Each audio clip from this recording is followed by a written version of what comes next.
Hey guys, welcome to the lecture today on objects. Hope you guys all had a nice Monday and a nice lecture learning about arrays, doing a deeper dive into arrays. Today we're going to learn about another important data structure, which is going to be objects. I did want to ask if anybody wanted me to review any of the problems from yesterday's workshop.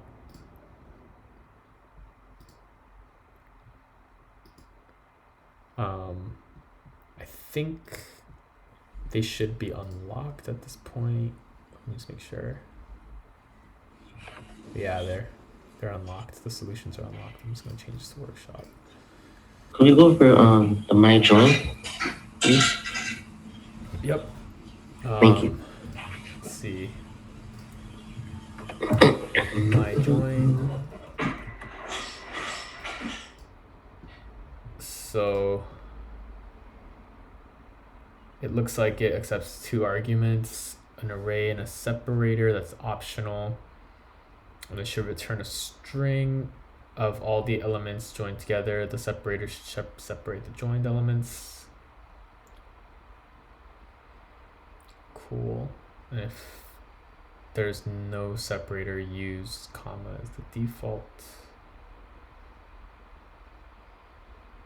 Dang, there's a lot of conditionals here. So like if there any are undefined or null, they should be replaced with an empty string in the return string.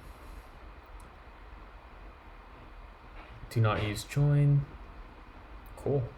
So yeah, for problems like this, I would definitely first figure out an approach, because once it starts getting a little more involved and you just start coding right away, then it can get confusing. You could get lost and not really know where you're at. So I would always, when it starts getting more involved like this, just pretend like you're writing in English what you want the program to do, like exactly what you want it to do without even coding it, and then translating that into code. So I would do something like, for my join, I need to loop through, well, I might want to create an empty string, first of all, that I need to be adding to as I iterate through the list. And then I'd want to, let's see what I should do.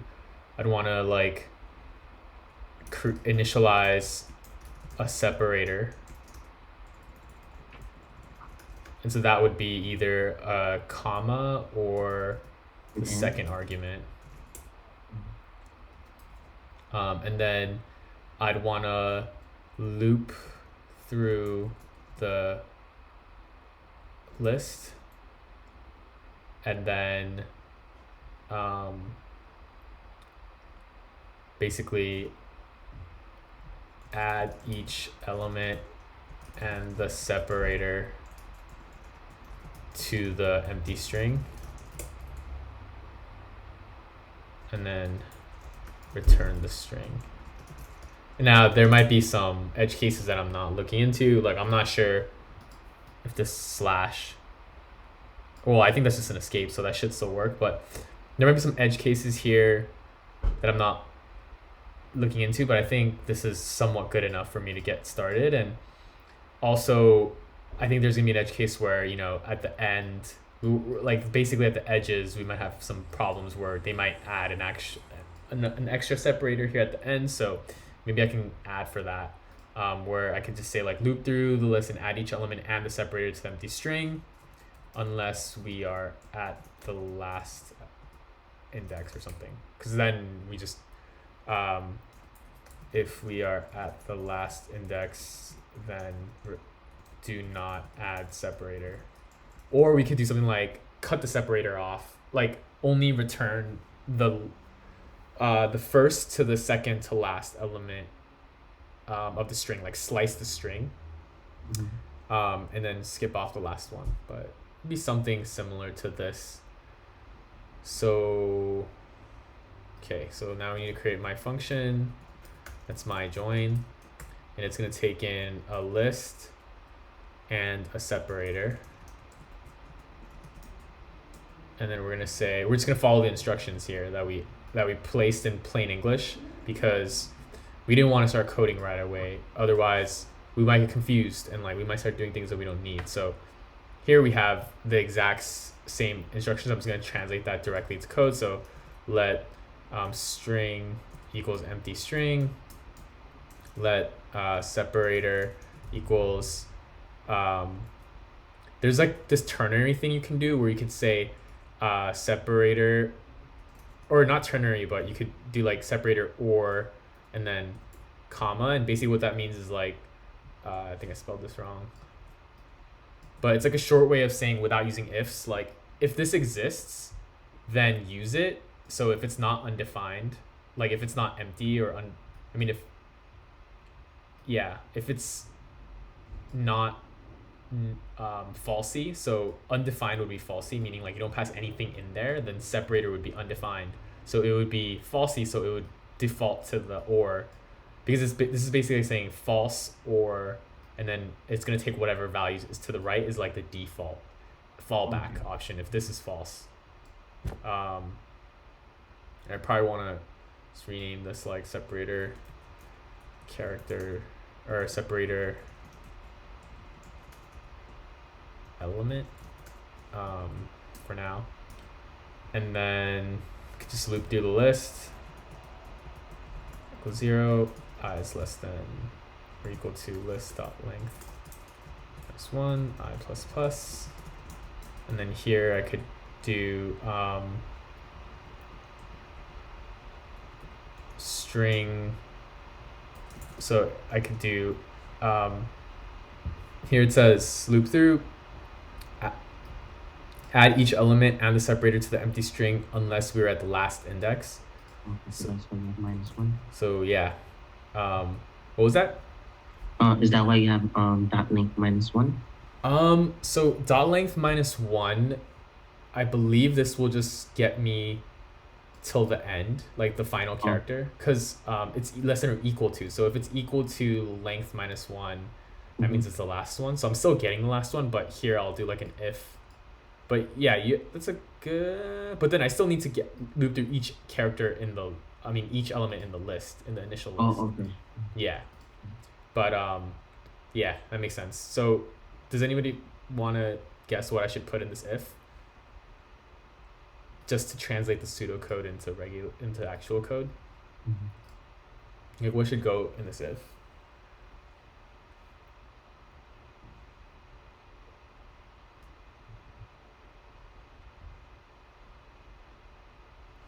Basically, we're just checking if we're at the last index. So just I is So I is less than list length -1. Yeah. This- Perfect. So if it's less than that, then any ideas what I should do here? And I might not even be right, but just going with the pseudocode and at least trying to solve for the basic case.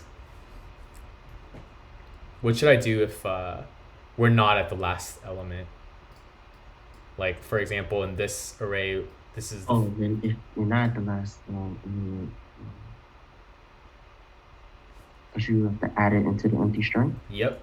So string plus equals list that I plus separator element. And then we could say else, if we are at the last one, then what should we do?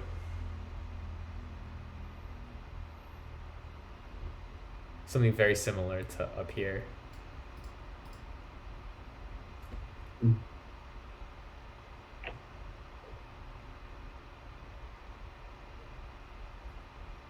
Basically, we can put list plus equal list I. Yep.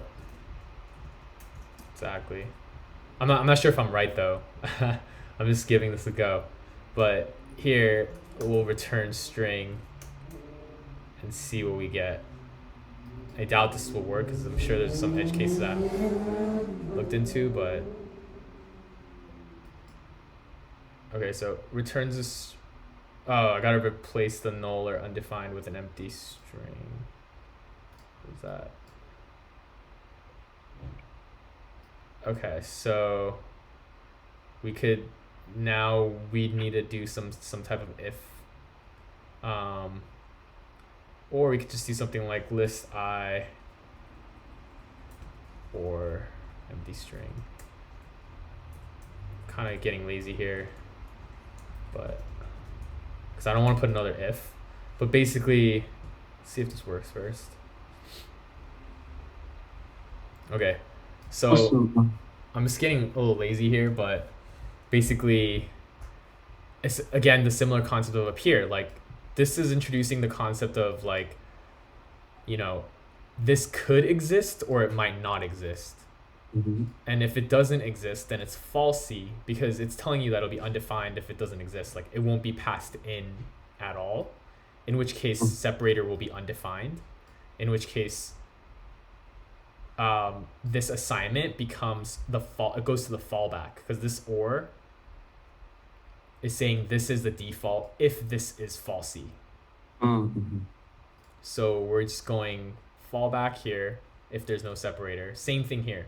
If list I doesn't exist, meaning it's undefined, like list I is then falsy. So it's basically saying false or something. And so only if this is truthy will it actually use this value.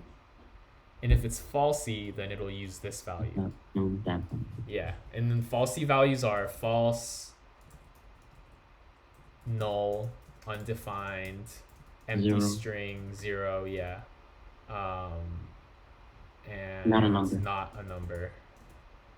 And then truthy is like a string, or just basically everything else is truthy. Like any other value is valid and truthy. So basically these kinds of statements are kind of risky because 0 might be valid, you know? 0 might be a completely valid number that you want to take into account, but if you just get too lazy all the time and just assume some falsy thing, then it can come back to bite you because you might get an empty string, whereas you actually want 0 to be considered as a valid value. So it's kind of dangerous. Like, probably in this case it's fine, but it's probably better to say like if or you can't do it in here, but like if list I equals undefined or something. That's like way more explicit, and it will be a little more clear there won't be as many edge cases that can cause bugs, but at the same time I think it's just kind of a little messier, and I don't want too many nested ifs. If anything, I also just want, like, I think this is probably better. Just do this and take out the if, and then just like return string dot slice 0 string dot length -1, or yeah, like just cut off the last string dot length -2. Damn, why isn't this working? Let me think. Plus separator element.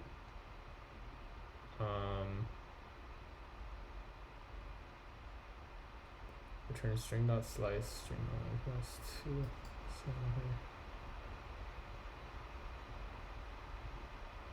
Oh, because it has to be the length of the separator element. So maybe this is a little more confusing, but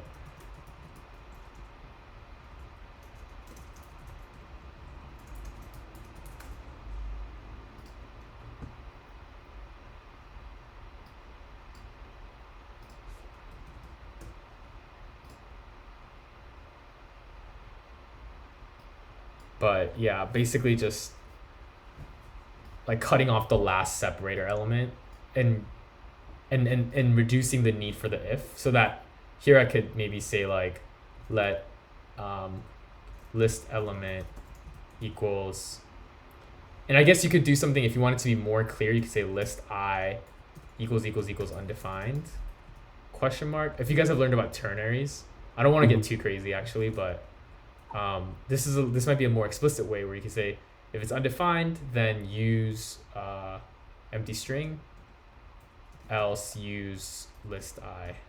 Yeah. So you can do that too, and then that way it's like really clear, without you having to use like risky fallbacks, because this test is really just saying it's, or I guess it's saying undefined or null. So it's like undefined or null. I think I'm not sure if this will work, but I don't want to get too crazy in the weeds with this because there's many ways to do it. But yeah, the general gist is main important thing actually is just to do the pseudocode stuff so that you don't get lost in the weeds. Initialize what you need, and always try to, this is kind of more testing like conditional stuff, like it could be this or it could be that based on whether or not this value exists or not. So yeah. Any questions on this problem?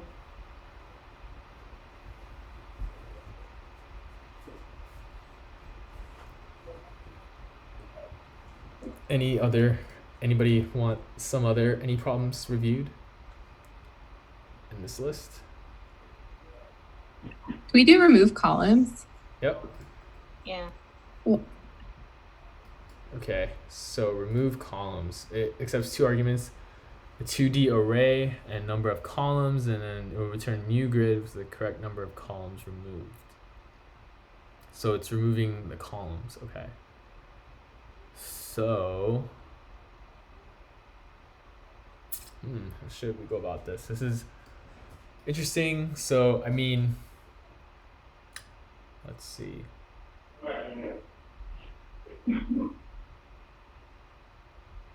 I guess we need to, I think the simple way to go about this is just creating an empty array that will be like your new column, and then so like create an empty array that represents your new grid. So it's just an empty array, and then so just to be clear, a two-dimensional array, is that a nested array? Yeah. Exactly. Okay. It's an array where each element, instead of being a number or a string, is an array itself. Okay. So it's really useful for representing like two-dimensional structures like Excel spreadsheets and stuff. You could basically map an Excel spreadsheet to using code, just using a 2D grid, because it'll have, each cell will have a address of the x-axis being the x coordinate and the y coordinate. So you could access this using 0, 0. You could access this using 0, 1, 0, 2, 1, 1, 0, 1, 1, 1, 2. So it's kind of like cells in an Excel spreadsheet. So then the final two there, it's not in an array, would be... It's just an argument to pass to the function. So the function takes this as the first argument, which is a 2D array. And the second argument is the number of how many columns to remove. Starting where, though? I guess they want you to remove it starting from the end. That's what it looks like in this example. Like they just want you to I see. start removing the columns from this side. So they're removing 2 columns. So yeah, I think that's what they want. Typically, would you have to have, I think, didn't we learn yesterday that you have to have a starting point where you're going to start removing in the parentheses there? You mean here? Or which parentheses? I don't remember exactly. Shouldn't you be defining where you want to? I thought we kind of went over something like that yesterday, where you have like 2 numbers and one is where you start and the next one is how many you remove? Yeah, you could do it like that too, but because they don't give it to you here, they only say like remove 2 columns. You could just do. What I was thinking was you could just add like you start. Let's just start fresh. Like, don't even because once you start trying to like change this, it's like it gets really confusing to me. For me, it's just like how can we get like here from scratch, you know, like using these two. I mean, you're gonna get these two as the input, but how can we create something like this just from an empty array initially, and like knowing how many columns to remove, basically. So like you could, if you had the start and the end to manipulate an array, then I mean, we kind of do have a start and end though. We're just gonna start at the end, so that'll be like whatever the length of the array is minus 1, and then you just start removing from there. But there's many different ways to approach this. None of them, I mean, each of them are fine, but just the way that I was gonna do it was like just create a new array and then just put it into this one, and then like kind of like that. Just create a new array with a single element, and you know how much times to iterate based on like this minus the length.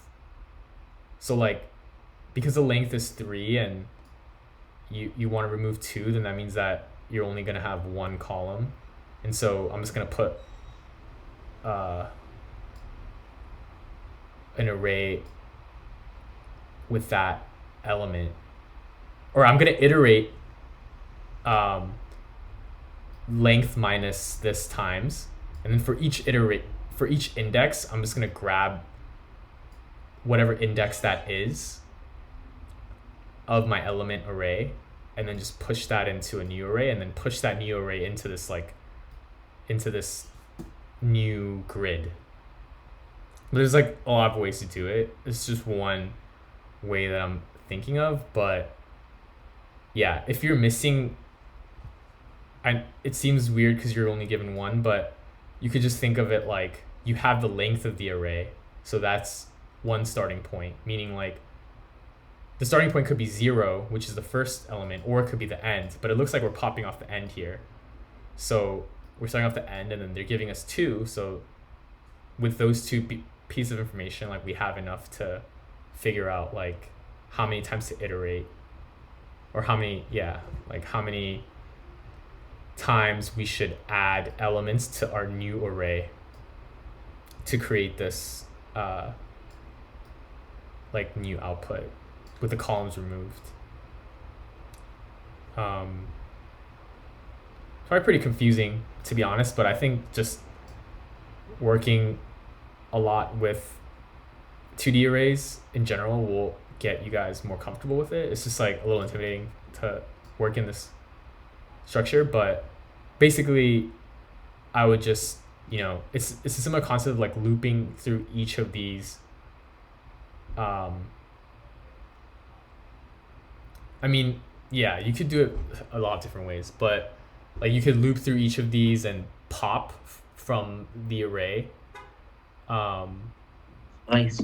However many times this is, you could just say, oh, like go here and then pop like however many times this is, just pop from that array, and then do the same thing here and do the same thing here and do the same thing here, and then you're popping, so you're mutating it, so it's going to end up looking like that. Or you could do it another way, which is like adding a new array with that element, and only iterate, like each time you iterate, it would add another element to this, but you only iterate length minus this times. So this is 3 minus 2, so you're only iterating once, so you're only gonna ever add the first element into the new array. But you can also pop too. That's probably maybe a little more less confusing. So I would, for complicated problems like this, then I would just, a strategy is just to simplify it. So like, let's say, you know, forget this double array crap. Like we just had one array, right? Just simplify as much as you can. So like same kind of problem. let's say you just had an array and then they just said like remove the last two elements, then how would you do that?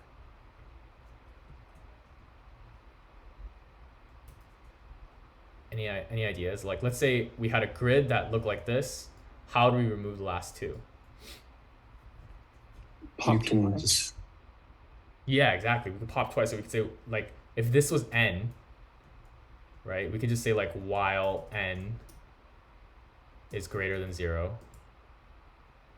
We could just do like grid.pop n minus minus or something, right? We could just use this actually, and then we could build off of this solution to do the actual solution.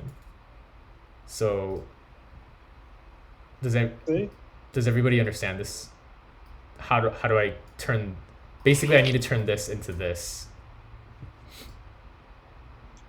Can't we use like, okay, let's say we say I equal the length of the array, Mm-hmm. and then I superior or equal to 0.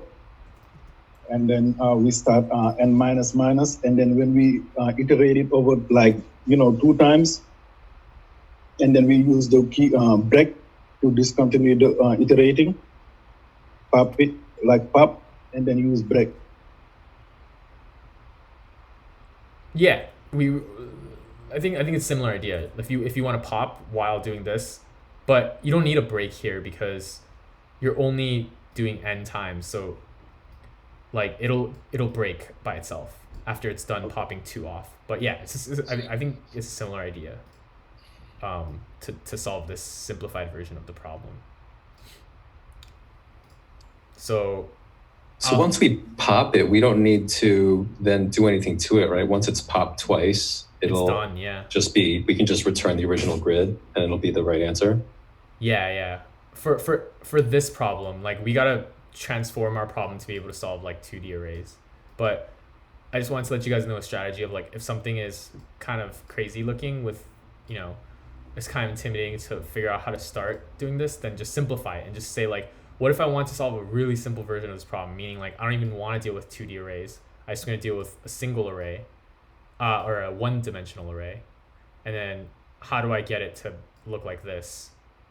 Right? And then write that function out, because you can use that function in here because it's really just another layer out. So you can use whatever simple function that you use. But to answer your question, yeah, you don't need to do anything. Like once you pop, it just automatically becomes like this because it's mutating the initial array.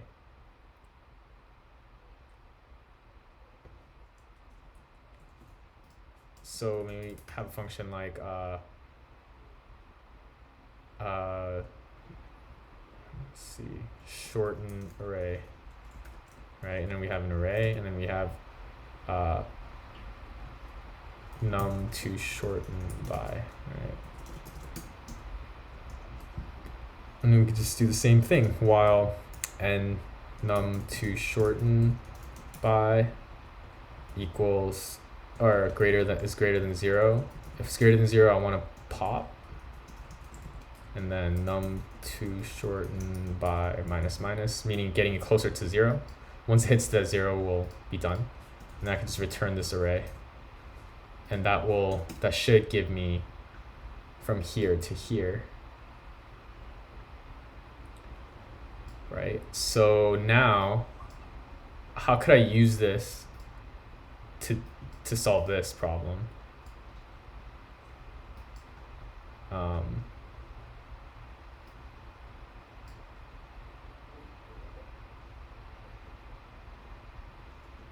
Any ideas?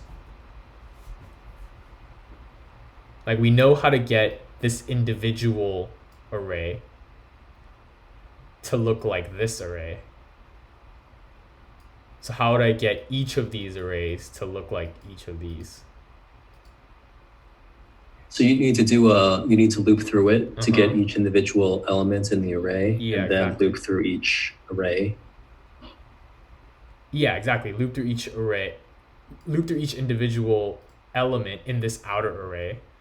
And then you don't even need to loop through the individual one, because you could just call this function,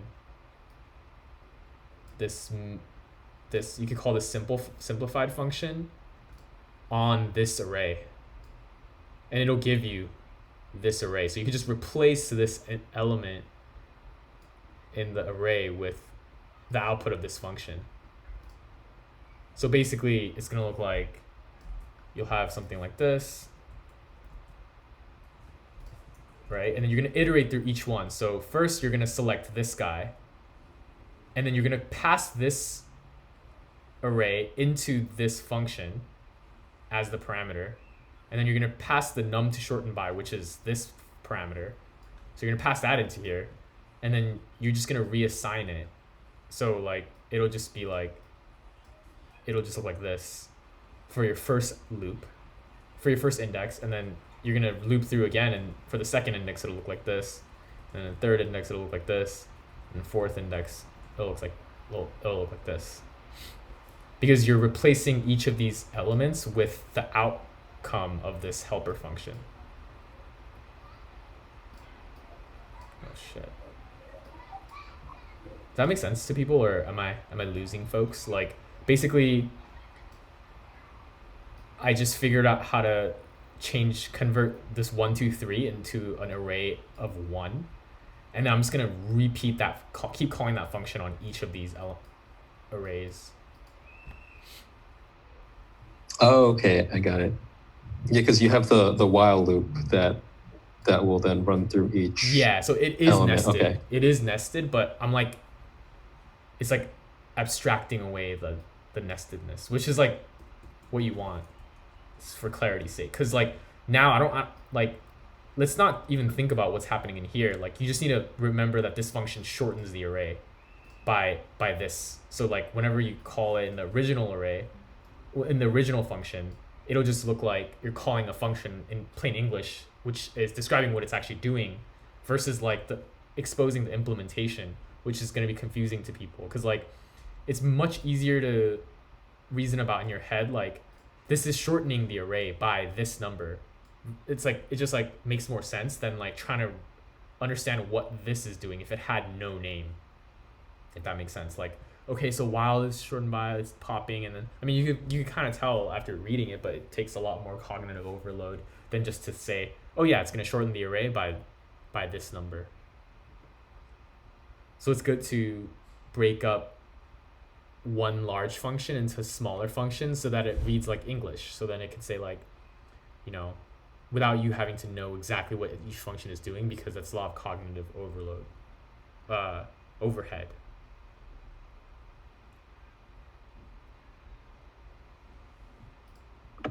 So yeah, let's work this out. So then basically what I'm doing is I'm create a function that takes one dimensional array and outputs a shortened array by, you know, X amount. So that's what we just did right now. It just basically takes this array and outputs this array. And it's just one dimensional, so it's easy to reason about. It's just like, while this number exists, I'm going to pop, and I'm just going to return that same array. I don't have to, because this pop is mutating that array. It's changing the array, so I don't need to, like, it's just doing a side effect of actually manipulating that array's elements.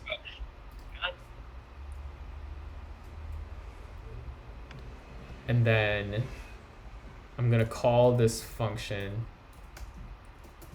on each element in the 2D array and replace that element with the output of the function and just return the mutated 2D array.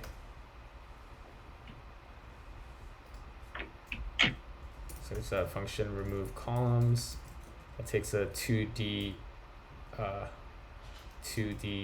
array, and then num to shorten by. Or I guess it's just columns to remove is like probably easier, but I'll just keep this naming for now. And so does anybody want to take a stab at what we should do here? If we need to call this function on each element in the 2D array, how would we access each element of the 2D array?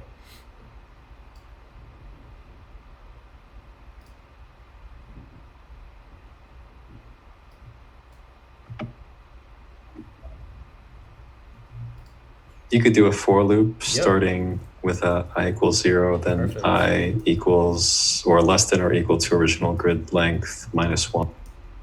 Exactly. Perfect. I plus plus. And then, so now we have our 1D array. Like our 1D array is going to be 2D array at I, right? Now this is going to look like 1, 2, 3. Like that's what our 1D array is going to look like, because we're picking off each element in the 2D array. And each element in the 2D array is actually just a 1D array itself. So how could I replace, so how do I convert this array into this array? Splice. What was that? Can you splice? The splice method? We could use splice, but we could also just use this function that we also just made. So I'm just gonna use this function, but you could also use splice to change it, or you could create another while loop, or you could use slice. There's like a lot of different ways you could do it. But I'm just gonna use this. So array with columns. Actually, yeah, I'm gonna want to actually create an entirely new array, because I'm just realizing now, like I can't actually I think I'm fine to replace it as I go. Let's just see what happens. So shorten array 1D array num2 shorten by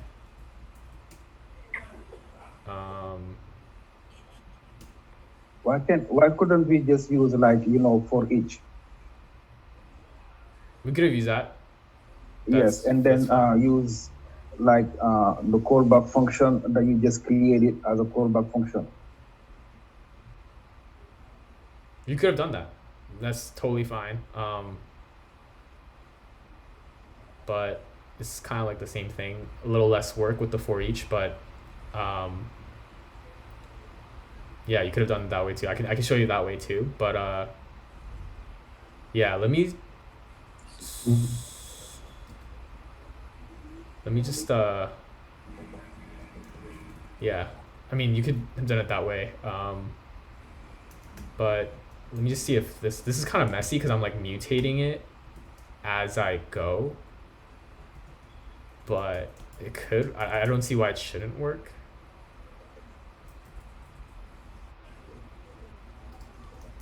But yeah, I'm doing a lot of mutations right now, so this might not.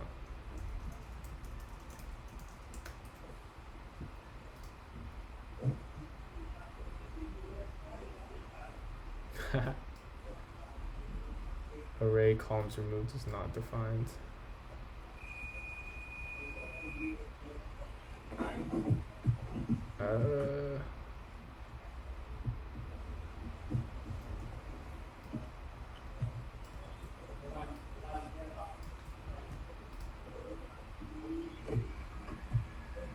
I guess it's fine to do it this way. You could have also done it for each. So for each, you would need to, yeah, it'd be the same thing, but like it'd be a little bit shorter. So just be like 2D array dot for each 1D array. Maybe you say 2D array I equals shorten array 1D array num2 shorten by. That should work.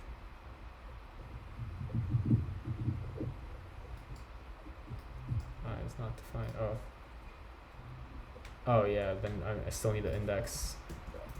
Yeah, you don't make it.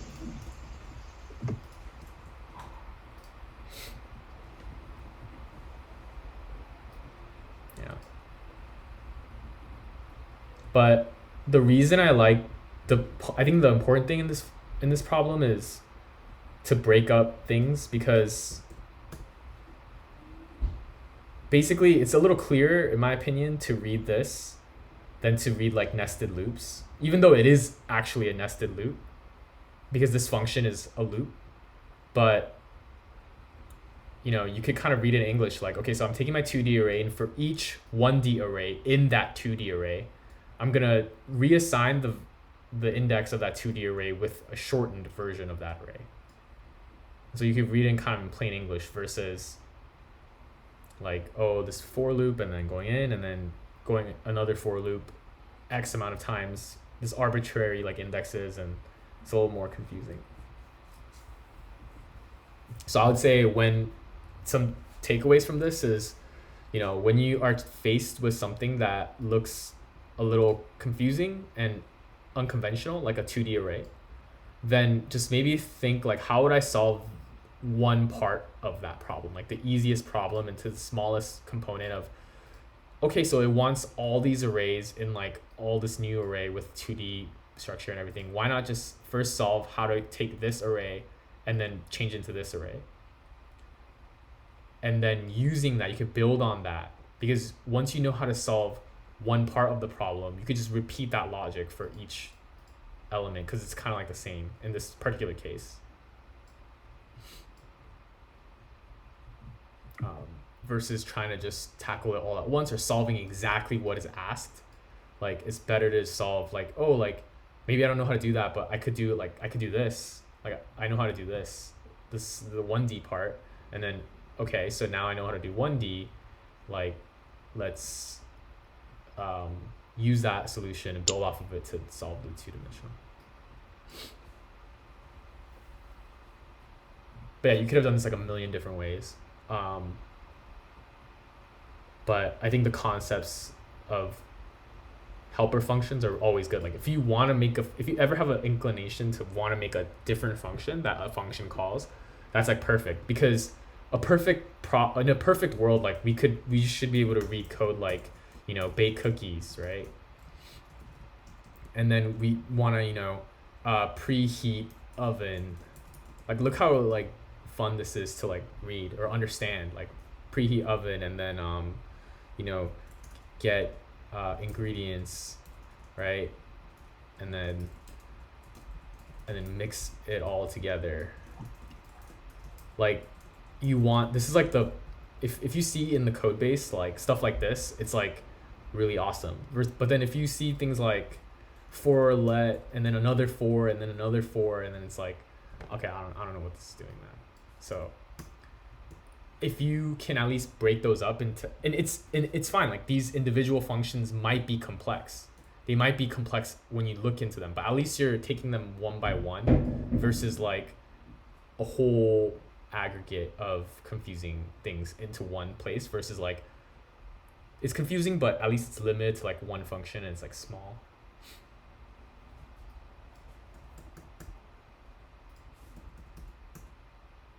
Anyone have are there any other questions on this problem?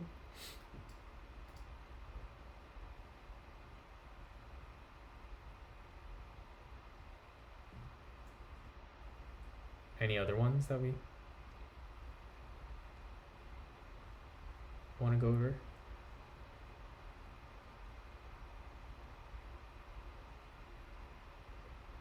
I'd be interested in seeing my slice. Slice, okay. So once the copy of the original array, copy should include all elements. Start index is optional, end index is optional.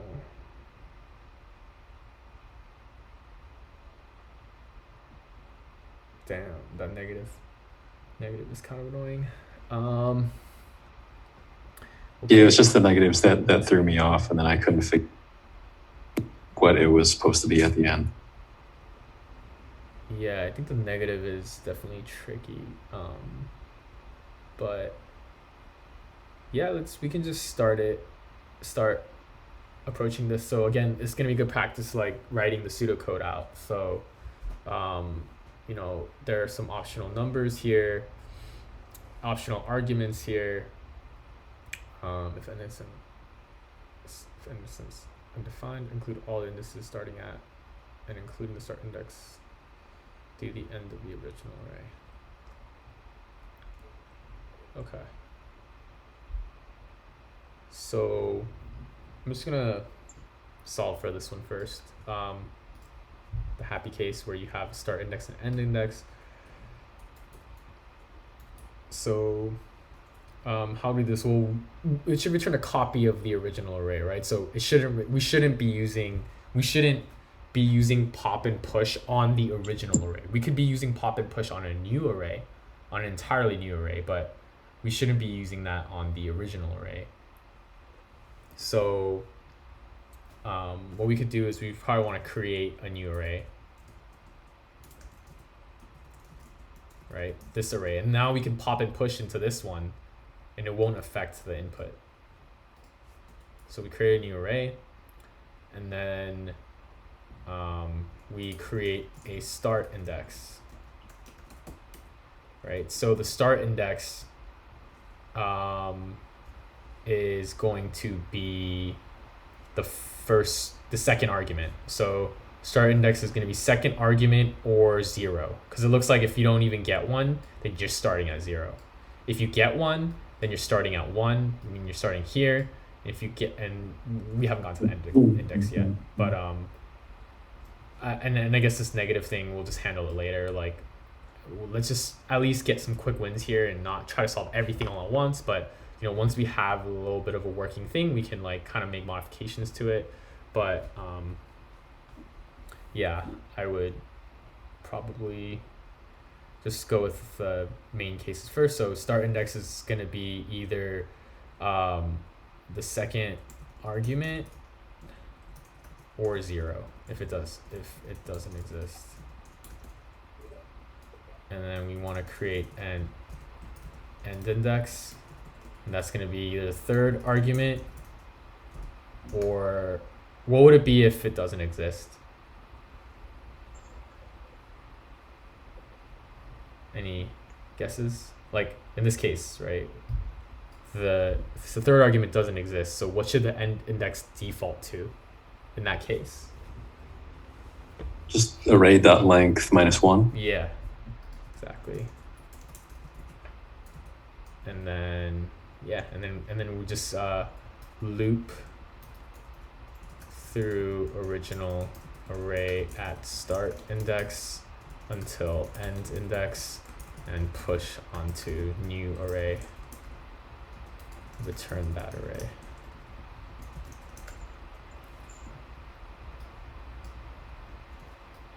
So I'm going to just start writing this function now and then just translating. So this is going to be the original array, start index, end index, and then we're just going to follow the instructions. So we're going to create a new array. So let new array equals empty, and then we're going to say let start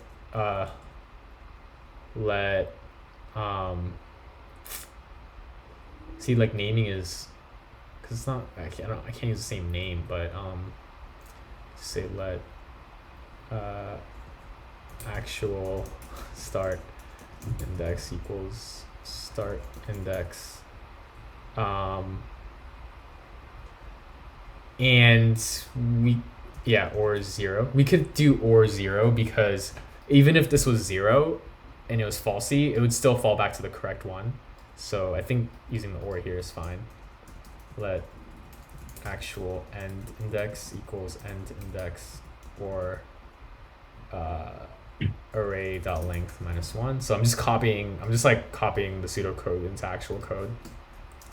I'm going to say for let I equals start index, I is less than or equal to end index, I plus new array dot push original array at I, and just return the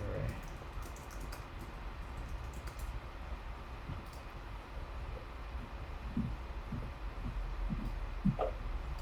Okay, so array is not defined. Yes. Original array. That Oh. length minus one. Yeah.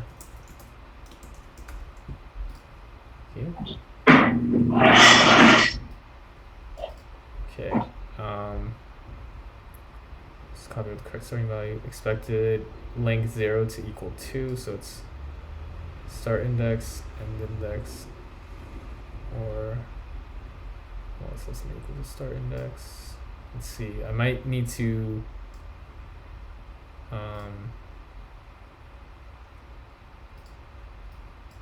look at the second. So 2 means that it's starting at 0, 1, 2, and it's ending at yeah, so I guess in these kinds of scenarios, I is less than or equal to end index, original index. Yeah, in these cases, because right now this test is failing, so I'm gonna just try and like work out. I mean, I could console log, but I also wanted to work out in my head maybe what's happening here. So we have this original array is gonna be bagel to brioche, and then my start index is gonna be 2. My actual I need actual start index. Actual end index.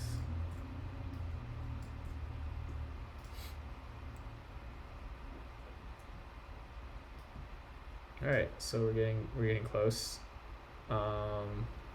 Failing the fourth one, so 1, 2, 3, 4.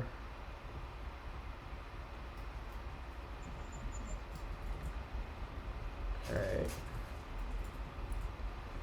So we have this as our original array. We have 0 as the start index. We have 2 as the end index. So 2, actual end index should be 2. I should be 0.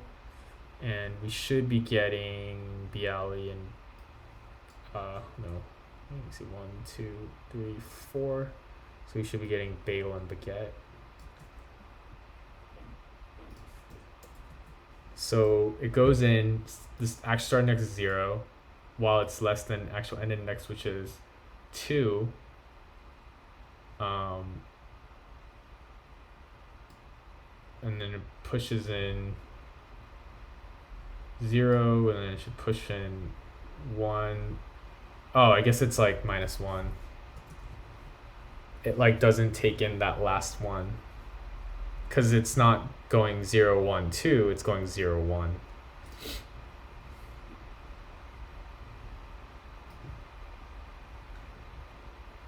Yeah, this is annoying. So now it's failing the third one. Let's see.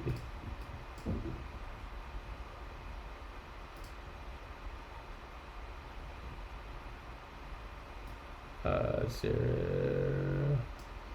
Third one.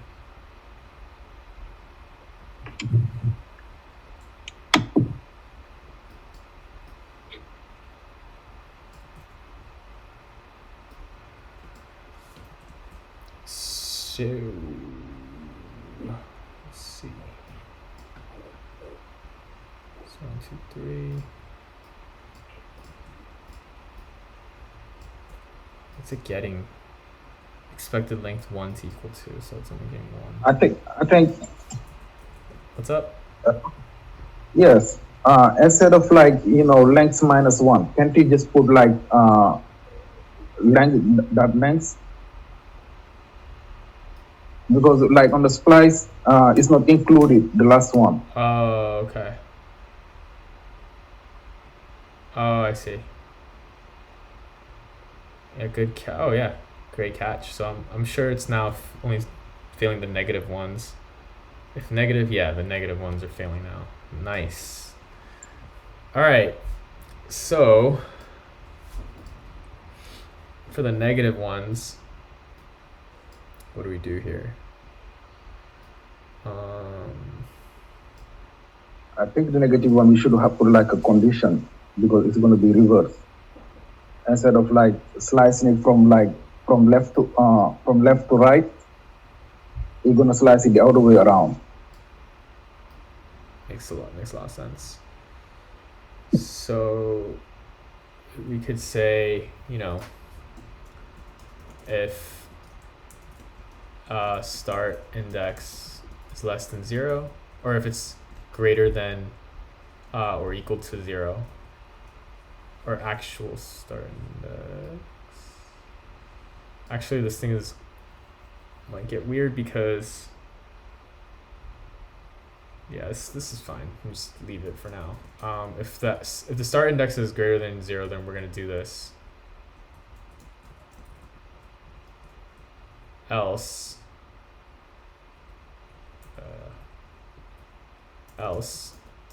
we're gonna do we're gonna assume that it's, you know, everything, all bets are off, and we're just gonna basically go from the end until, I guess, however many it takes for this to become 0. So I'm gonna like start at the end and then keep going and then adding 1 to this until it becomes 0. So like for let start index for let I equals start index, and then while I is less than 0, I plus plus, we're just gonna do new array dot push original array at original array dot length plus start index, because it's negative, so it's actually minus. I mean, it's all wonky, but let me see, I think this should work.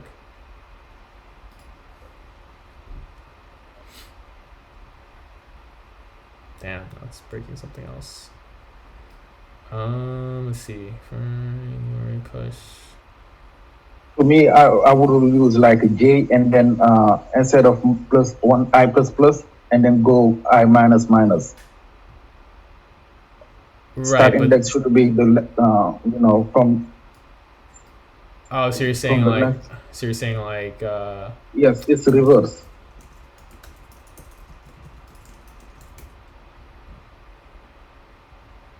or I guess it's if it's great. Oh yeah, it's greater than or equal to.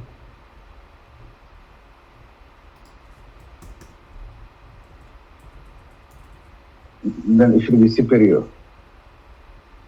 or equal.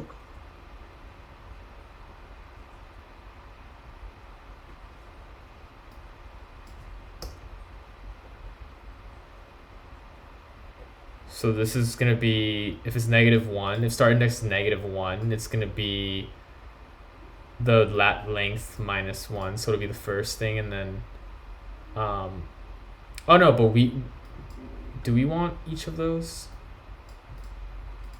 Because we only wanted 1. Like if it's -1, we only wanted this one, so it wouldn't be until it's 0, because then it would put it all up. It would put everything in reverse order. Like it would iterate too many times. So yeah, we could say while it's greater than or while it's, yeah, I mean, this is just kind of just like a bunch of indexes. Let me think. So Original the length -1. yeah, -1 sounds right. It's greater than or equal to, yeah. But something else was breaking that was passing before, so that was kind of weird.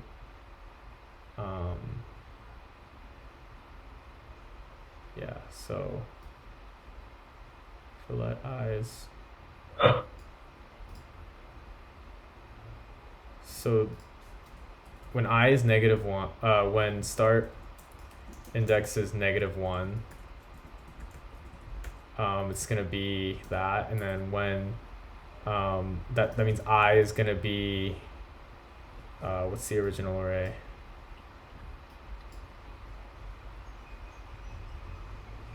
Damn, this is like 1, 2, 3, I 4, think it's gonna be 5, 6. -2 because the other one is not included.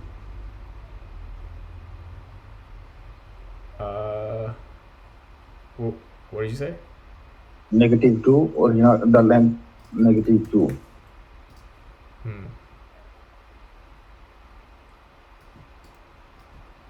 Yeah, it's still not working. Oh, maybe -3. This is not the best way, but yeah, I think we're all mixed up here. Let's just take a step back here and figure out where we are. So when start index is -1, I is gonna be basically it's gonna be, or I just want to take the inputs. Like let's just like practice with the actual input. So I'm lost here. 1, 2, 3, 4, 5, 6. So it's a 6th test. 1, 2, 3, 4, 5, 6.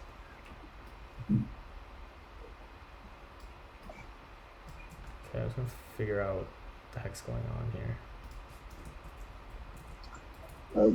So I think it should go all the way because it's like slice -2. It should go all the way to the element 0. So if no value is included, if there is no outer index, then it should go all the way to the value at the end, 0, which will be 0. So you mean move? This should be the 0. So instead of stopping it, yes, right there. But I think I tried that. It still didn't work because it was yeah, still not working. So I'm just gonna try and with a bunch of indexes, like I don't know, like it's good to just not be lazy and just try and figure out what exactly is going on here. So I tried to just guess and check, but yeah, it's just not working. So start index is -2, right? And then what we want to do in this case is we want to start it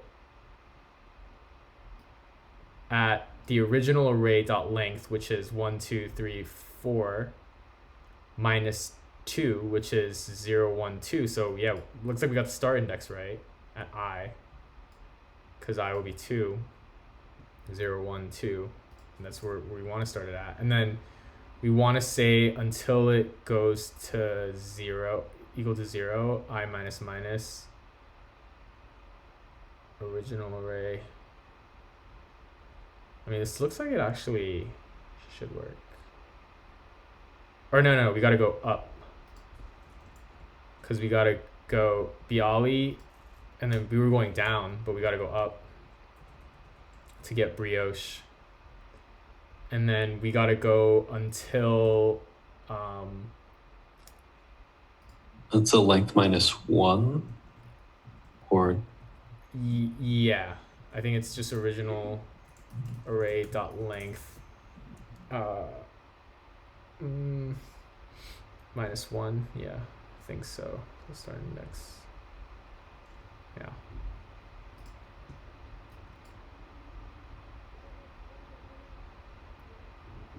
Array dot push. Okay. So I is gonna be 2 because it's -2 and 4 original rate dot length plus start index is gonna be 2 while it's less than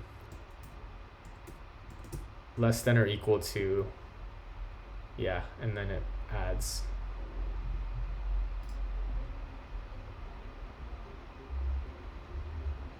All right, we got one. Now there's the other one's failing. So yeah, what the heck is up with the other one? Let's see.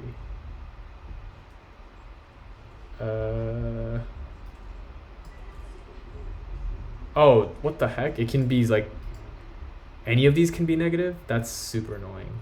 Well, yeah, I'm not sure if you guys are even gaining anything from this at this point, but yeah, it's just kind of like, I guess this is an exercise in like reasoning about what's going on like at a granular level.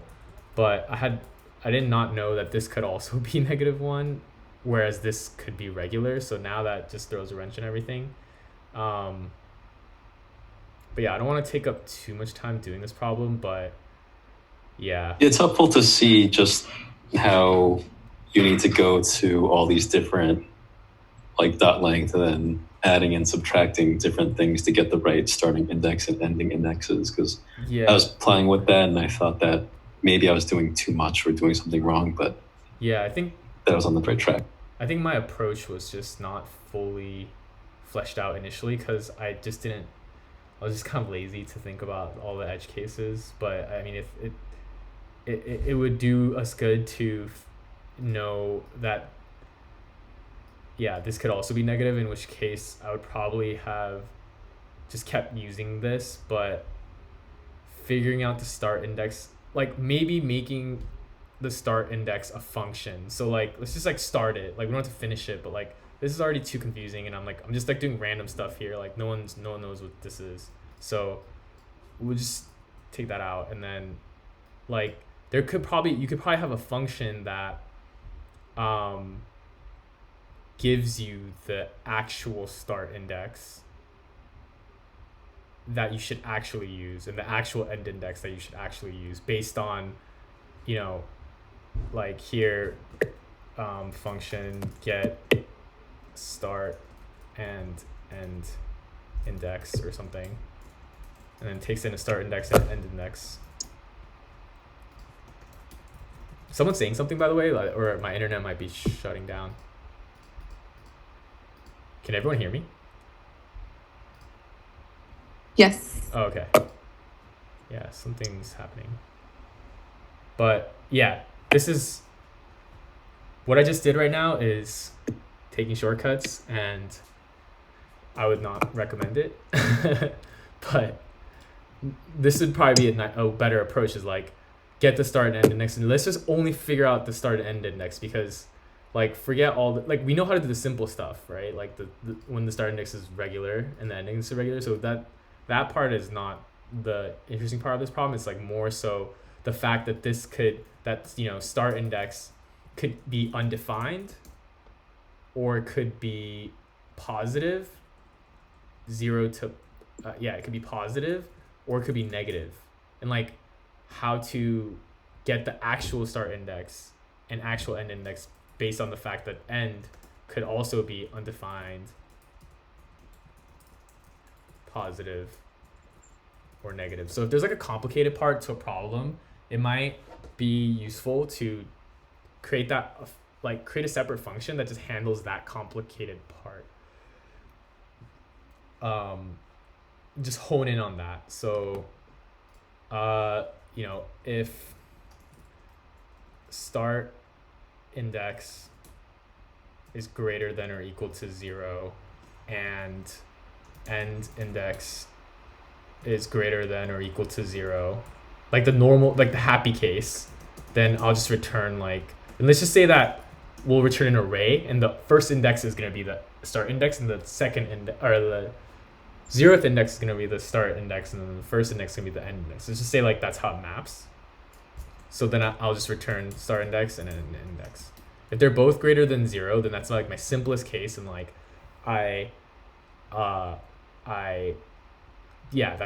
that's all I need to care about. Like if now we got to think about the other cases where if I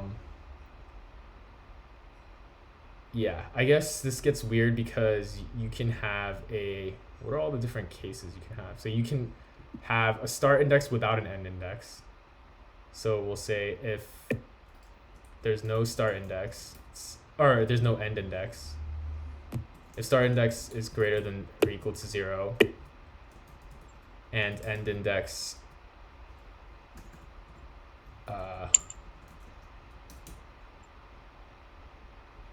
is greater than or equal to 0, or if end index is it's undefined, like there's nothing passed in as the end index, then we'll return start index, and then what should we return if there's no end index? Any guesses?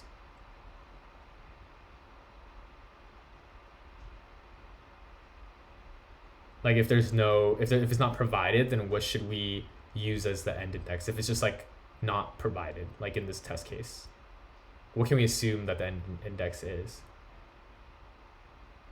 Length. Yeah. Array length. Exactly. So we just do like, or we'd probably pass in the array here as well, and then we'd say array.length minus 1 because it's going all the way until the end. Okay, so now we have those two cases. I don't think it should be -1 though. I think it should be the array length. Okay, it's yeah. But the point is, yeah, it could be either, but yeah, it could be wrong there.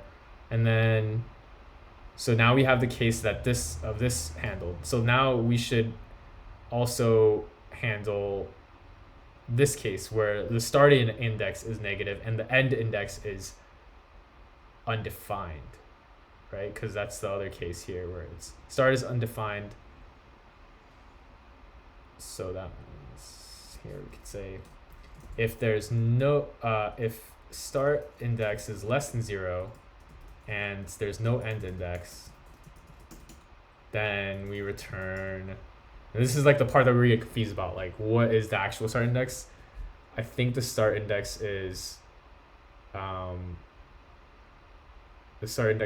array.length minus 1, or array.length plus start index, because like wherever we're starting from, like if this is -2, then we're starting from, and if the array length is 4, then we're starting from 2, I think, right?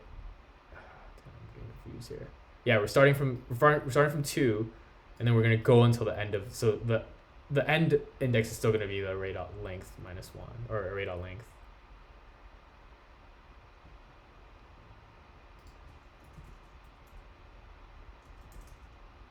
Right? And then the other case is that there is a start index, but the end index is negative, in which case start index is whatever it is, and end index is, I guess, the length plus this. So if the start index is greater than or equal to 0 and end index is less than 0, right? Then we return start index and array.length plus end index. And then if both of them are 0, what happens if both of them are 0?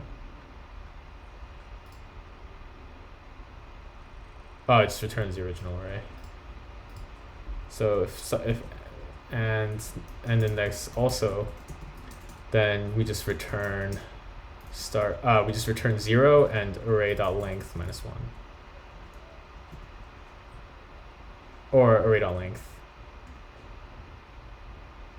Okay, and then else in the base case, like I would say just return this too, just in case it doesn't hit any of those, but it should hit one of these. So it's a little wonky looking, but at least it's somewhat clear. Like it just handles all the different cases. It's a little weird looking, but yeah, this is the complicated part of the problem. So now we could just solve it, like we don't need all this crazy indexes, because we handle all the craziness in one place, and usually it's better to have all your complexity in one place versus like everywhere. So now this function could look fine. So we could just have we could say let's start index equals get, what is this function?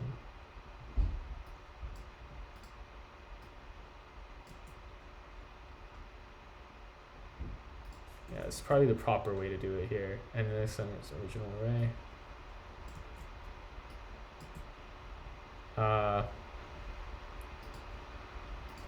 Actual. And there's something called destructuring where you could actually just do this. I don't know if this will work in this case, but this is like a new thing in JavaScript where like it'll take the array and then it'll know that this is an array, and then I'm just getting the first element and the second element of the array. And it's like a shortcut rather than just having to do index stuff, but it's basically the same idea. And then now we can just do a loop.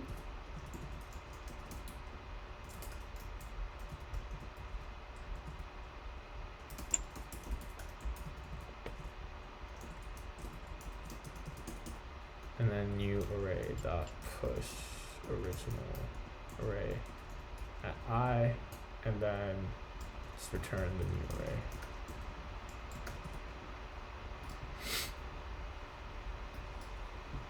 Oh shit. Okay, so yeah, big takeaway from here is, you know, the complicated part of this problem is all this crap that we're like having to handle. Like, oh, it could be undefined, or it could be negative, or it could be actually positive and defined. And so, in any combination of those, so it would be in our best interest to like sort of isolate that complexity into like a function, and then just in this, it's a lot cleaner. Like I'm just getting my indexes, like my actual indexes, and then I'm pushing it in. And I'm not handling all that logic here. I'm handling the complexity here. But granted, it's still complex, but at least it's some, there's a method to the madness versus like before when I was first doing it the lazy way. I was like, okay, let me just try -1. Let me just try plus this. Let me just try minus. Let me just try plus. Like I didn't even know what I was doing. And here I knew like, okay, so I need to handle this case. Now I need to handle this case. Now I need to handle this case. Now I need to handle this case. And then it's like, it's more. Those are base cases, basically, right? Yeah. Okay. And that will always go first. Well, I mean, is it best practice to always put your base case first? Well, it's not necessarily. I mean, this. Yeah, I guess this is like the default case. But the weird thing is like, it should never even be here. Like these should be all the cases. Like it should be handled in here. So technically, like it should be like this. Yeah, technically it should be like. But I guess I'm not sure if that represents every single combination. So I'll just keep it like this. But yeah, like it shouldn't ever get here, because this should handle all the different cases, but I'm not sure if it does. Like I guess there could be a case where, you know, there's no start index. Wait, there's, yeah, I guess there's some combination that's not accounted for here, but in that case I'll just do this. But yeah, it shouldn't ever get here, but I can't just assume that it won't. And so I do need to return here, because otherwise, if none of these are true, then it's just going to be undefined. And then like this thing's going to break because you know, we don't have an array. We're not returning an array. We're actually returning nothing. And so we're not. So in actual code, like you probably want to throw an error here. Like, please check your inputs because they do not, you know, like you should probably throw an error and let the client know, like we cannot support this type of input, versus like you shouldn't actually do stuff like this where you just return a basic case, because then a bug can happen where like none of these are true. So it should break because you're not built to handle that, but you're just returning some default value. And so it'll be like a silent error. Like you'll be returning values where you shouldn't be. And it'll be really hard to find that bug. Whereas like in reality, you should be throwing an error here and saying like, yeah, like none of these cases are true. So like we never built this to handle the case where none of these were true. So I'm going to throw the error. But yeah, just for now, because we're not really handling errors, like I'm just gonna return this. So just, yeah, but it shouldn't ever get here, and if it does, it should throw an error. It shouldn't actually do the thing, because then it's just going to be like doing something that we never even like accounted for.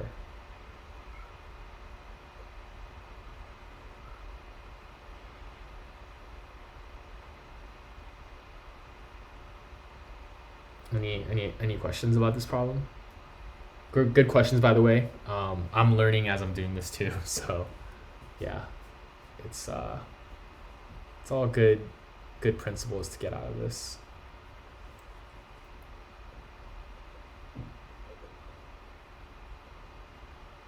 Any other things you guys want reviewed?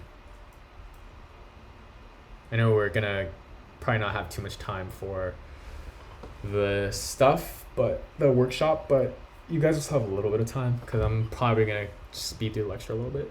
But I think these reviews are important too, just because we can get actually our feet dirty and our hands dirty and figuring out how to approach these, and like I think we're learning some good things here. So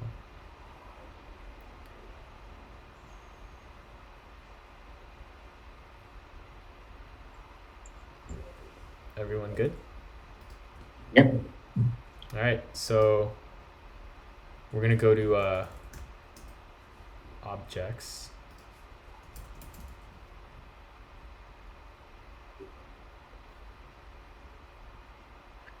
Damn, do I not have the lecture? Oh, no, I don't. Okay, I'm gonna download it real quick.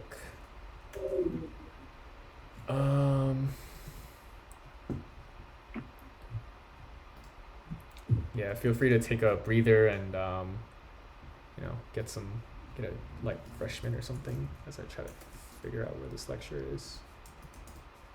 Objects.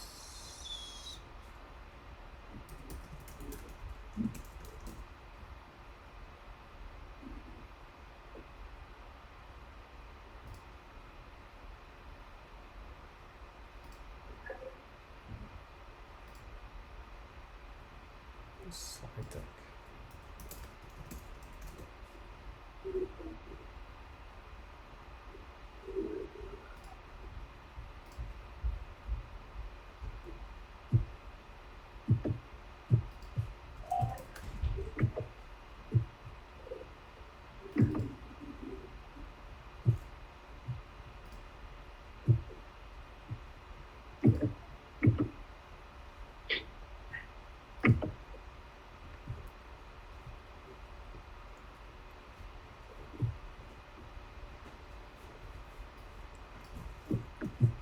All right, objects. Objects are useful, very useful. They are the closest thing that can be used to represent like real world entities. So like, they're very useful because they can hold a lot of data in a structured format where it's clear to the reader like what that thing is. So it can represent a car, it can represent a playing card, it can represent a human, it can represent a player in a game, it can represent a item in a game, it can represent abstract concepts like a transformer or like a math operator or something. It can represent these abstractions too as well, so they're really useful. It's a collection of key value pairs. So basically, you can think of, let's say, you were trying to represent a student in a object form, then the key could be name and the value could be, Mark. The another key could be age and the value could be 23. The address, like city of residence could be New York City. So then when you combine all this together, it represents a student, and you could display that in a profile. Like for example, like when you go into your profile page and it shows you your age, your name, and your address, like that data could live in an object, and whatever the front end needs to display on the web page, you could just pull those data from that object, and it's like really intuitive because the key represents what it actually is holding. So if you think of the values in an array and the values in an object,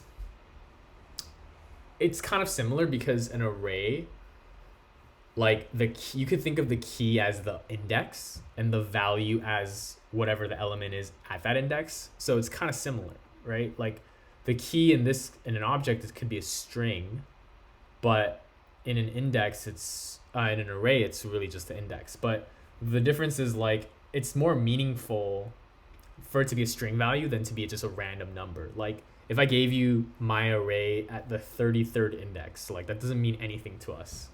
Whereas my object dot name, that means a lot, and that actually is more descriptive versus just saying, you know, array at 33, where you could do the same thing. Like a person could be an object with a name property and an age property and a date of birth property, but an array could hold the same information. So you could say person is an array, and the first and the 0th index will be his name, and the first index will be his date of birth, and the 3rd index will be his age.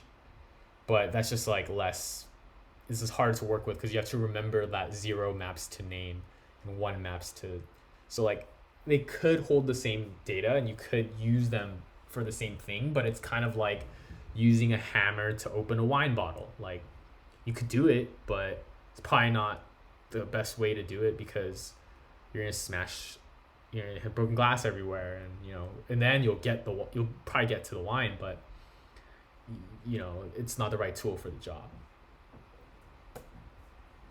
But we kind of did it before in our problem to solve the my slice, where we just returned an array where we just kind of knew like, okay, the first index is going to be the start index, and then the second index or the 0th index is going to be the start index, and the first index is going to be the end index.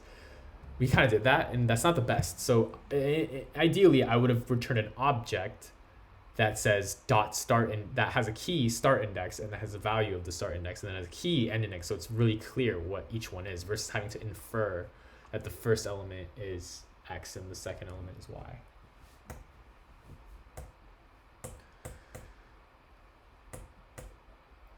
I guess I kind of just went through this, but we can read it and just take it in that arrays and objects can very much hold the same data and they can do the same things, but one is explicit and one is kind of, you have to decipher the key, what it means. So it's a little more, it's not as optimal to use an array for this kind of thing. Two differences. All right, one difference is arrays hold order. So there's a concept of order, meaning, you do need arrays because in terms of like the order of, for example, the websites you visited, or the order of the steps you took to, create a Word document, and then that exact order needs to be preserved so that when you do undo, for example, that will take you to the last action that you did. So you need to know the order in which you did those actions. So those actions are stored in an array because the array can preserve the order, versus they wouldn't be stored in an object, because in an object there's no concept of order. It's just an unordered key value pair aggregate. It's not really a store of order. Like, it won't tell you, you can't be guaranteed of any order in an object.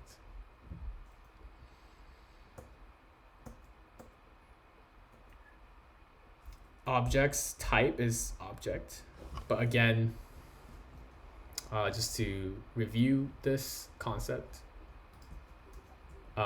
if you want to differentiate between an array or a object, you would, it's not as trivial as it may seem, but basically you could say,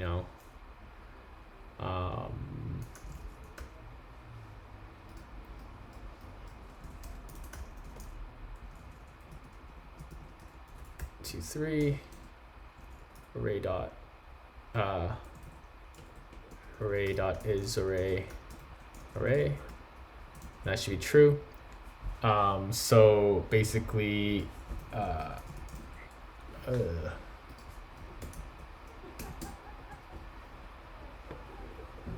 because a type of array is also object.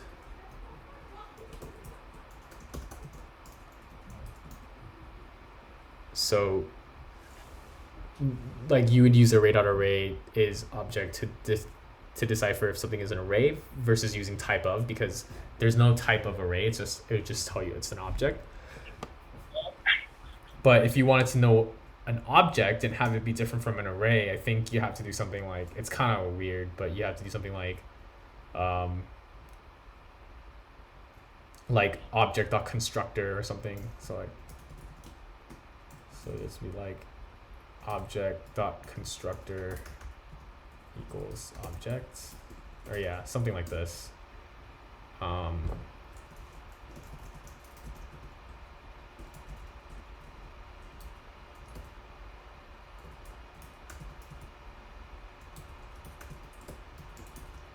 Yeah, it's kind of involved, but I don't think it's that important. But for now. But yeah, you have to say type of is object, but that will yeah, it's not that trivial. Like for now, we won't worry about it, but yeah.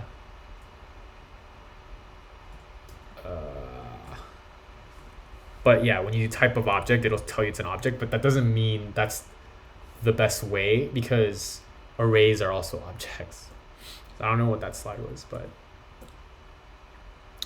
you create it using curly braces. So, you have your machine, and you have your curly brace, and then you have your key, and then you have your value. And your value can be anything. It can be a string, it could be a number, it could be another array, it could be another object. So it could be like, an object could be like infinitely nested if you think about it, because if an object has another object as a property, and that object has another object as a property, and so on and so on, and you can't really, there's no way for us to really limit that. Like in theory you could just keep going. You probably wouldn't want to, because you'd want to eventually end it somewhere, but theoretically it could go on forever. Yeah, and keys are always strings. So the value may be whatever you want it to be, but the key is always a string. So you can omit the quotation marks. Like, you don't have to put quotation marks when you create objects. You could just type as the key, and it'll be a string, but you don't have to put it as a string, but you can put it as a string if you want. I'm a little bit unsure as to when you are talking about, like, when you want it to be an array, or when it's an array but it's still an object, and versus I wouldn't worry too much about it, because for now it won't be as important. But basically, that bit was confusing, I know, but basically the point to know is that type of array is going to be an object, which is confusing because it's not. Oh, it is an object in JavaScript terms, but it's actually an array. So if you want to know if something is an array or not, you just do array.isArray, and that'll tell you if it's an array or not. Versus like an object, well, it'll be false. But if you use type of object, it'll also be object. But yeah, it's a little confusing because null is also an object, like type of. So like it's kind of messed up, and the point of it is just to say that, like, it's not always 100% reliable to trust type of. Mainly because JavaScript's not even a typed language to begin with, but that's beyond the scope of this this course. I think all of them can be object. Even string in numbers. String number is an object. I think type of string is an object though. I mean, Yeah. a type of string is a string. It says, it tells you it's string, and if type of number is a number too. But it's just weird with arrays, objects, functions, and null. Like those are all objects for some reason. It's weird, but I know it's confusing, but you don't have to think too much about it right now. You can just, So how do we make the object that is best suited to what we're trying to do, I guess? so if you wanted to represent a entity that has certain properties, always object. So like let playing card let card 1 equals or let card equals, and then you have like suit, have that be heart, and then let value be, you know, jack. And I think that's it, right? And like, let's say like manufacturer is like bicycle. So that is like your card, like it represents the card that you're holding. So let's say you're holding 2 cards, you know, then like your card, you're playing poker, and then you have jack of hearts, and then you have 10 of hearts as your second card. It's pretty, you know, it's a pretty good hand. Could be a lot of things. Could make a lot of different, you know, could make a lot of different combos. But yeah, that would be when you would use an object. You could use an array. You could use an array and say like, oh, okay, so like let card 1 equals an array that has, you know, heart, jack, bicycle, but it's not as clear like what each thing is. So you have to infer, whereas it's not as clean to do that. Okay, I see what you're saying now. Yeah, but this is very explicit. Like it's telling you the suit is the heart. It's saying the value is the 10. It's saying the manufacturer is bicycle. Whereas in an array, you wouldn't be able to get that. Although it is similar in that you can access. So like when you do card 2 dot suit to get the actual suit of the card 2, right? It's hard. You could also do card 2 suit. Same thing, same exact thing, but just different ways of doing the same thing. The reason why you have the square bracket is because let's say you had a variable like suit is suit. I don't know. I mean, like this is contrived, but if you had a variable, then you could use that variable in the square bracket. Whereas like when you do this dot suit, suit can't be a variable. Like it has to be the exact value of this key. Whereas like if the key was a variable, for example, like property to access, right? It's a variable. It could be suit, it could be value, it could be whatever you want. So property to access is heart. But if you wanted the value, right, it would be 10. And if you wanted the manufacturer, it would be bicycle. But because you can have a variable store that versus a hard-coded value, that's why there's square bracket versus dot notation, where dot notation is like there's no variable, like you know exactly what you want, versus if this is gonna be dynamic, meaning like conditionally it could be this or that, then like you probably wanted to have square bracket so that it'll allow for variable access or string. I mean, or so you could just do the same thing, like string access of what the actual property is. So there's 2 different ways to access values of objects. Now, there are times where you'd want to use both an object and an array. So like, for example, like if I went on, you know, Nike.com, for example, and then I went to the shoes,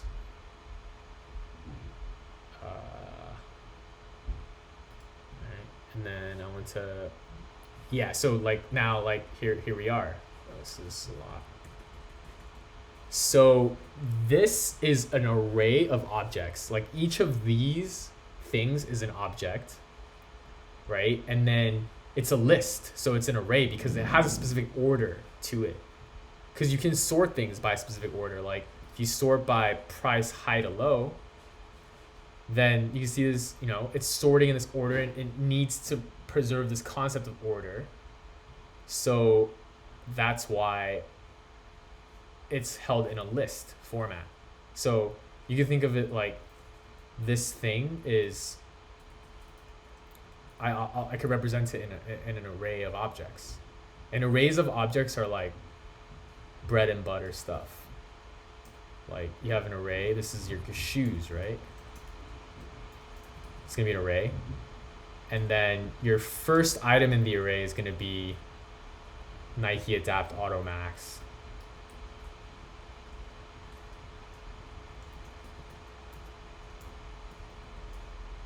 Auto Max. And the price is gonna be 400. And the color, let's just say it just represents by this one thing. Like I know it could be multiple colors and stuff, but let's just say it's represented by this one item, and that's it. There's no variation, so the color is black, right? And now, what's the second item? The second item is tie-dye. It's $350.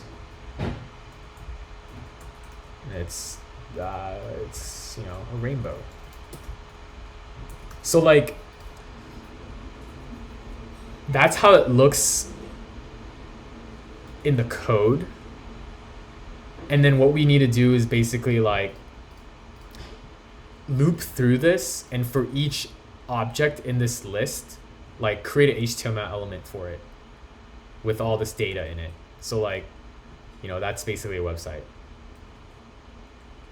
Or the front end of a website. Now there's like a lot more stuff happening in the back end, but as far as the client's concerned, it's just an array. Most everything we see is just array of objects, and the object contains the data.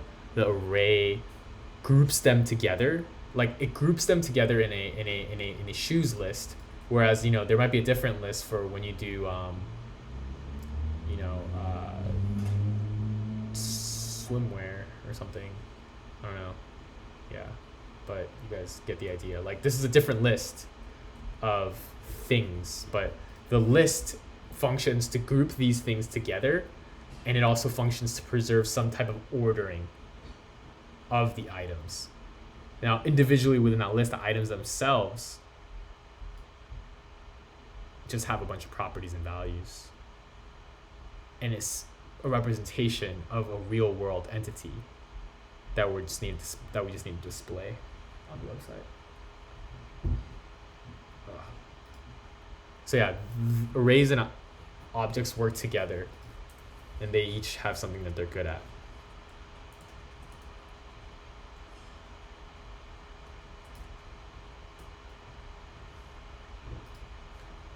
So accessing a value, we kind of went over this. We could use square bracket, put string in, or we could do dot notation.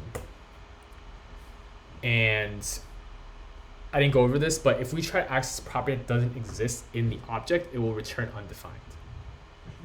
So as you can see in line 14, not a key in the object. There's no key in that object with that key, and therefore it'll return undefined. We can also do variables in the square brackets. So key to check is name.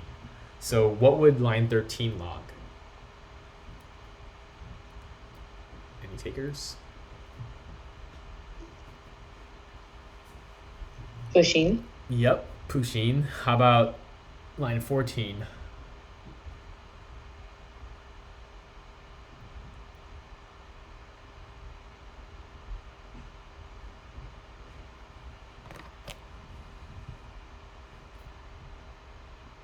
Grand Tabby. Yep. Perfect. Good. Why exactly does that work? Which one? The gray and tabby one? Yeah. Because let's see. Because it's a string and it's just concatenating two substrings together. So col and or, and then that becomes color, and that's just the same thing as trying to access color. Because when you do the plus for strings, it just concatenates them together into like a aggregate string comprised of the two substrings. Okay. It's a little weird looking. Probably wouldn't ever do this very contrived example. So you can also use dot notation. So as before, same thing, except you don't need to use square brackets. You could just use a dot. The trade-off here is there's less code, but you can't put a variable there. So like you can't have a value that's stored in a variable and then use that to access value of an object. You have to just know explicitly what that key is exactly, and then you can use that in dot notation. So yeah, same thing as before. Now adding something, basically instead of just accessing it, now you're setting it equal to something. And so you can do that the same way, where you create a key based on you using a key that is not currently present in the object, and then you assign it to a value. So in this case, same with the dot notation. You can do the same thing with the dot notation. You just do dot and some key that is not contained in the object, and then you set that equal to whatever you want. So now Pusheen will have two new properties called sister and brother, where the values will be Stormy and Pip.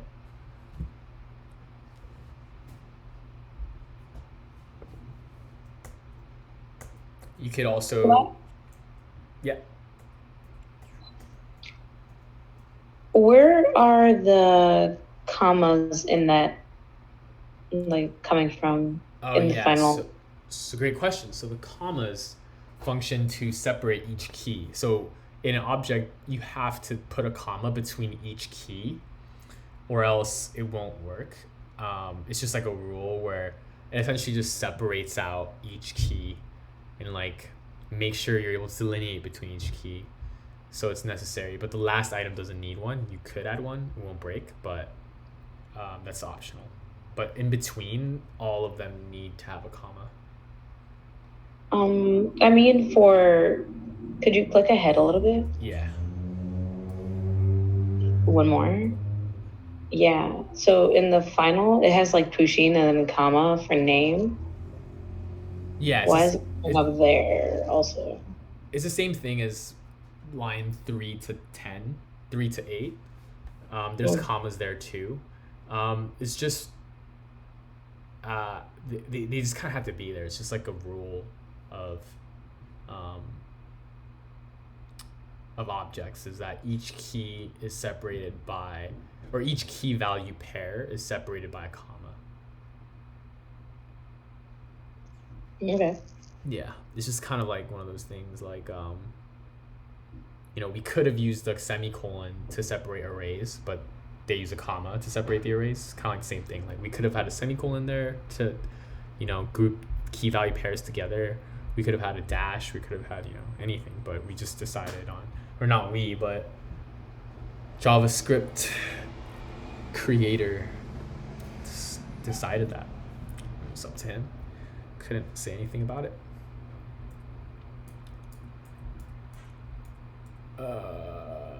Changing a value. So again, it's similar to this concept of mutation that we encountered in arrays, where we did push and pop to mutate an array, to change an array's identity based on what it contained. Same thing goes for objects, is that when you change a property, you're mutating the object. Same as adding a property or deleting a property. Anything you do to change an object, whether it be the number of keys it has or any values of the key, is a mutation. But you can, this is just showing you that you can update keys values based on using the same key. Now, if this was a different key, if this was, hometown instead of age, then it would add that key to the object. In this case, since key already exists, it merely replaces the value that was pre-existing with a new value. You could also do some fancy stuff like, plus plus. It just basically is the same thing as pusheen.age equals pusheen.age plus 1.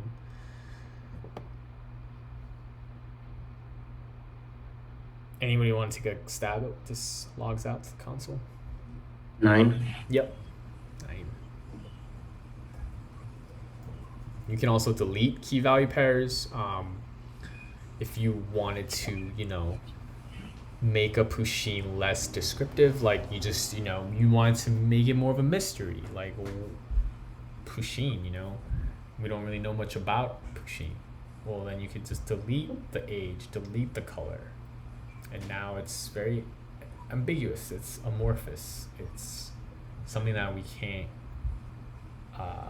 know much about because now it just only has a name.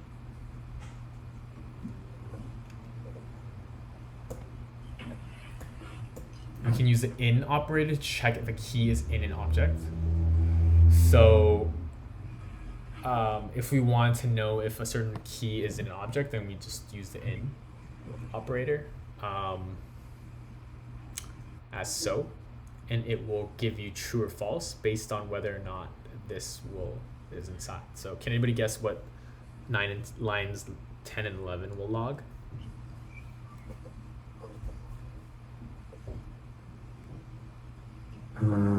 Pusheen, and the other one is going to be undefined, no? It's actually, I think it returns a Boolean. Oh. Yeah. So true and false? Yeah.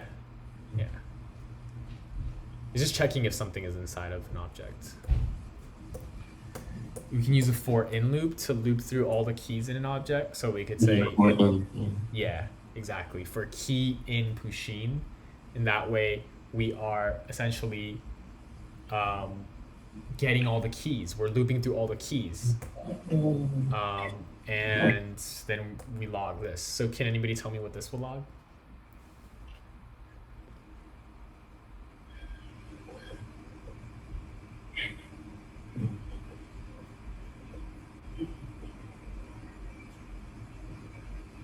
Pusheen's name is Pusheen. Yep.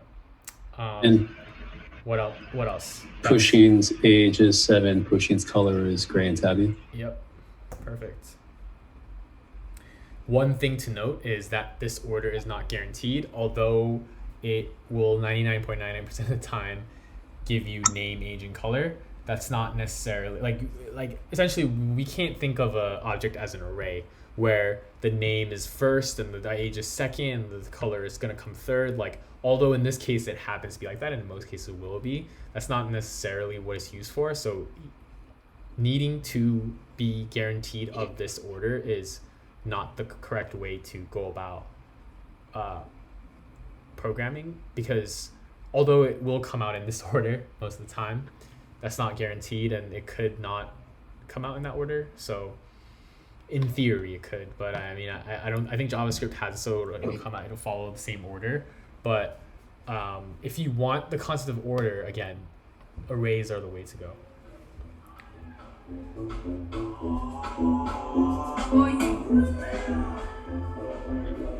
The bracket key, is that why that's saying is that why it's printing all of the keys in that case? It's printing all the keys because the for loop. Oh, okay. Yeah, it's looping through. When you say for key in Pusheen, it's gonna go through all the keys in that object. Okay. Now the order is not guaranteed, but yeah, if you want to preserve order, like arrays are always the way to go. Okay. But, sorry. Yeah, no, go for it. Is there a reason why you need to put another let statement inside of? So yeah, like the let key in Pusheen. Is there a reason why you need to Oh, have a let statement there? yeah, I guess it's just creating that variable or initializing that variable. I think it's the same way with regular for loops, right? Like let I equals 0. So it's just you're declaring this variable. Otherwise, like that variable doesn't exist, key. So I mean, I guess technically they could handle that for you under the hood if they wanted to, but yeah, otherwise the variable key wouldn't exist. So then you have to Okay, declare I it. see. Yeah, because key is a variable that you're declaring that you can use, and it's a variable because it's dynamic. It updates with each iteration from name to age to color. So you gotta declare the variable, similar to how you would declare I in a loop. So in this case, instead of like for I, we don't have to say something specifically referenced, but for keys, you have to say like where these keys exist. So like the in Pusheen portion has to Yeah. that allows it. Yeah, because we're finding all of the keys inside the Pusheen object. Like we need to know which object that we're finding all the keys for, which is why we need the in Pusheen part.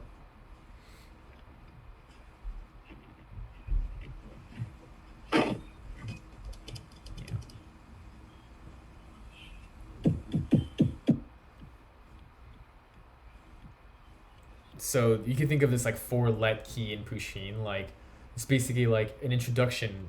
Like if we're telling Pusheen to introduce him or herself, then Pusheen could just say, you know, for each of my properties, like tell everyone the value of my property. Like if you could think of like lines 9 to 12 as like me asking Pusheen to introduce him or herself and tell me a little bit more about herself. And Pusheen will then go through and hit all of her bases. Like this is my name, this is my age, this is my color, this is my hobbies, my interests, my son, my daughter, my sister, my brother, mother, father. To go on and on. Each of those were keys. Then we would, if we wanted to, you know, find out all about Pusheen, then we just loop through all the keys that Pusheen contains, and then access the value of each key. So would there be other ways to find out all the values of Pusheen? Yeah. Like we could just call Pusheen? Yeah, we could do, great question. I think there's another. So let's say, you know, I'm just going to take the shoe thing, for example. So I'm going to say let most expensive shoe equals shoes list 0. It's going to be my most expensive shoe. It's going to be an object. And so I could do like object dot keys of most expensive shoe. And that'll give me all the keys in a list. We could do object dot values. And that'll give me all the values.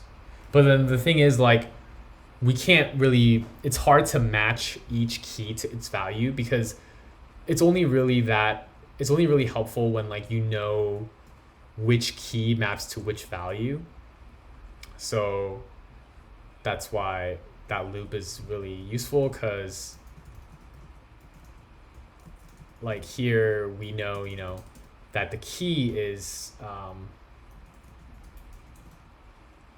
most expensive shoe at key. Here we know that, you know, we have the key and we have a means to obtain the value. So with both those things, it's more descriptive. Whereas like before, when I was doing object.entries and object.values, it was giving me a list of it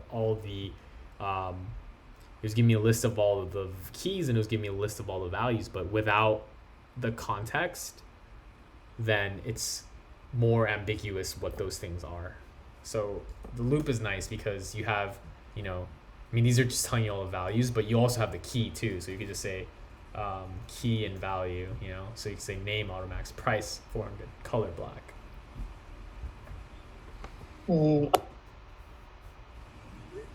Yeah.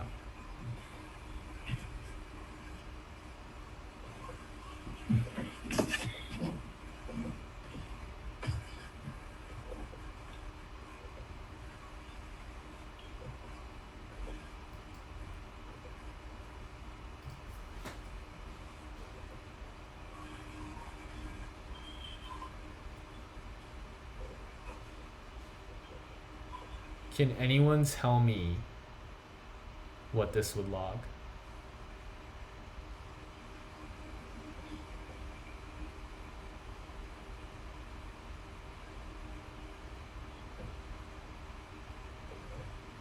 So it's kind of a trick.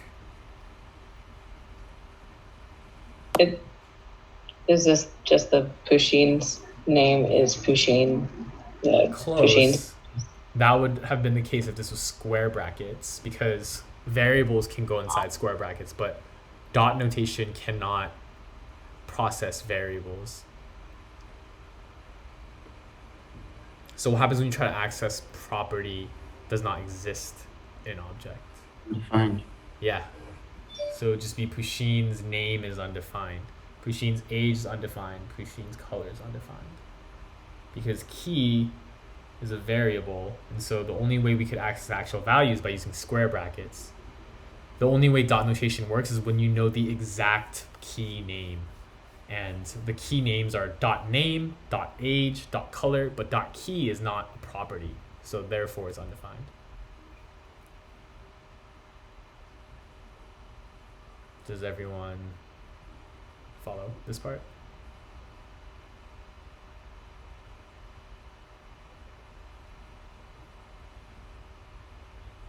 Basically, we can't access we can't use a variable to access a property on an object using dot notation. We have to use square bracket notation. With dot notation, we have to get the exact key name. So it would have to be Pusheen.name, Pusheen.age, and Pusheen.color.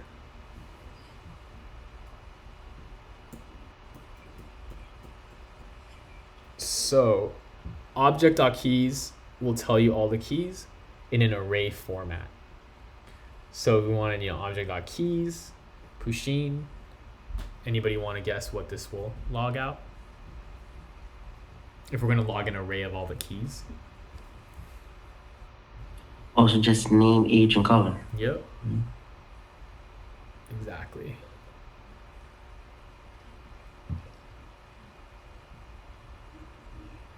Objects can also store arrays. What would this log out? Any guesses? Gray. Mm-hmm. Gray and tabby. Yep. Perfect. So yeah, they can hold arrays. They can hold objects too as well. I think that's probably the next one. Yeah.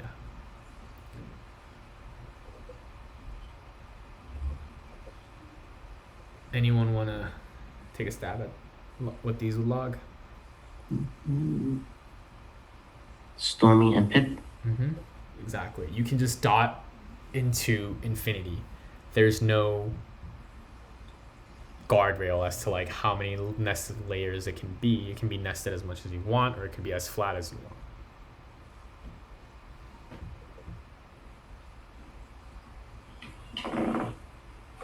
So yeah, that's the end of the show, ladies and gents. And